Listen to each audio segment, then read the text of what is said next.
Welcome to The Explainer. Today, we've got a seriously fascinating comparison for you. We're using the spring 2026 financial results as this kind of perfect lens to view our current macroeconomic environment. We're looking at two entirely different companies reporting their first quarter results right around the exact same time, and honest to goodness, what they reveal about modern business is nothing short of incredible. Now, I know what you're thinking. What do skateboards and wealth management have in common? It sounds like the setup to a pretty terrible joke, right? On the surface, absolutely nothing. But when you put their earnings reports side by side, they provide the ultimate contrast between two totally different ways of doing business today. On one hand, we've got a legacy brick-and-mortar retailer selling actual physical goods. On the other, a digital-first fintech platform managing money entirely in the cloud. By putting them head-to-head, we're going to figure out exactly how capital is flowing in today's economy. So here's our roadmap for this explainer. First, we'll set the stage with a tale of two earnings. Then we'll evaluate top-line revenue and assets, dive into what I call the profitability puzzle, follow the actual cash flow, and finally, wrap it all up with the big takeaways. All right, diving right into Section 1, a tale of two earnings. Analyzing two extreme ends of the business spectrum is honestly often the absolute best way to uncover deeper economic truths. Think about the sheer operational difference here. It's wild. You have Zoomies, and they're fighting the classic retail fight with 714 physical stores scattered across the globe, from the US to Europe to Australia. That means they're physically managing, shipping, and storing over $153 million in physical inventory. Then, completely on the flip side, you have Wealthfront. They're a digital native. No storefronts, no physical products. Just servers, code, and a staggering $96.6 billion in total platform assets.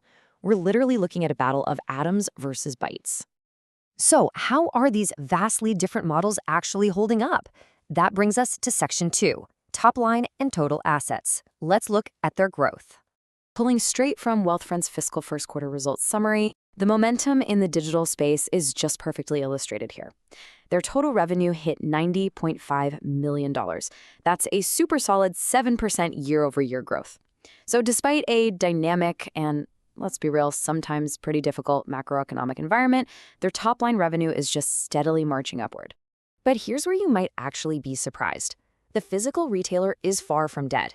Despite all the economic headwinds and the massive shift to digital shopping we always hear about, Zoomies actually saw a bump in their first quarter sales. They grew from $184.3 million in the quarter ending May 2025 to $193.3 million for the quarter ending May 2026. So at a quick glance, hey, both companies are growing their revenues.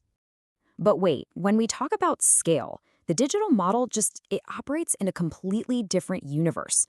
Wealthfront saw their total platform assets surge 19% year over year to a record-breaking $96.6 billion. They pulled in $554 million in net deposits just in this quarter alone. It just goes to show, software scales in a way that physical stores simply cannot match. Okay, but top-line growth is only half the story.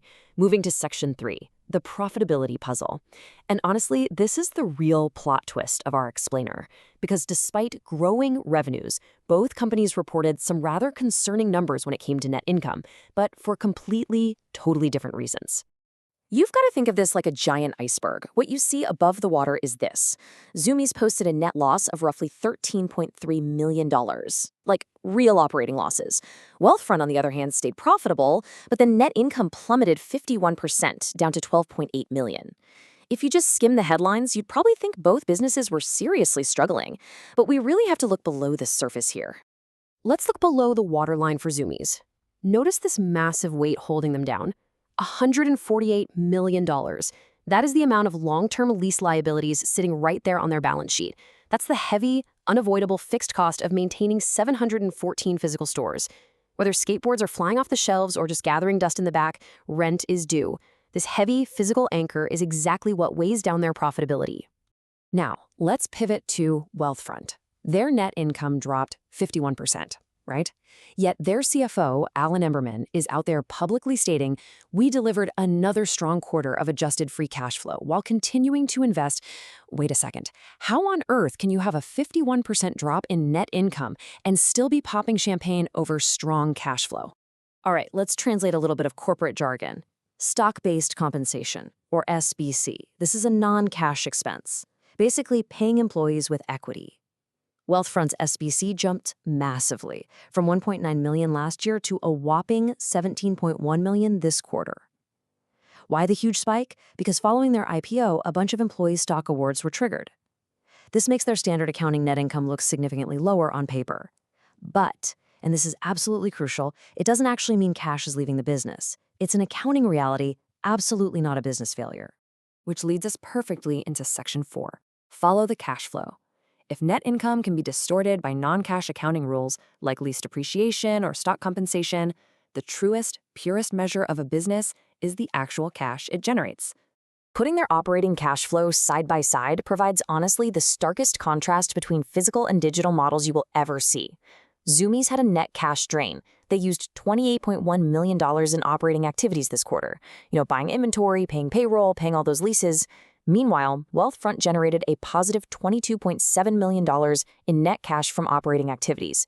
And it gets even crazier for Wealthfront. When they adjust for things like temporary client funding receivables, Wealthfront's adjusted free cash flow for the quarter was a staggering $42.7 million. That is a 114% cash flow conversion ratio. They're generating massive amounts of cash because their asset-light digital platform doesn't require them to buy warehouses full of inventory or sign 10-year commercial leases just to grow. All right, bringing it all home with Section 5, the big takeaways. What do these two earnings reports actually teach us about modern corporate strategy in 2026? Takeaway number 1 is the sheer, undeniable speed of digital momentum. Just look at what Wealthfront did in a single quarter. They rolled out general availability of Wealthfront home lending in Colorado and Texas. They launched new automated cash category goals. And because their ecosystem is entirely software-based, they drove asset-weighted cross-product adoption up to 62.5%. Once the code is written, scaling it to another million users or into a whole new state, the marginal cost is practically zero.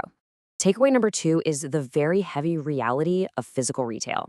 Zumiez is a successful brand. They're still growing their top-line sales, but their reality involves meticulously managing 714 individual lease agreements across multiple continents. It involves purchasing, storing, and risking obsolescence on over $153 million of physical inventory.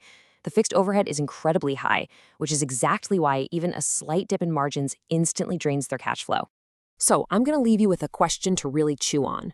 Both of these companies are surviving and in their own ways growing in a very dynamic 2026 economy. But their financial machinery just couldn't be more different. When you look at the ease of scaling software versus the heavy, capital-intensive lift of physical stores, where would you place your bets? Is the future of real scale built in brick and mortar, or is it floating in the cloud? Thanks so much for joining me for this explainer, and I'll catch you next time.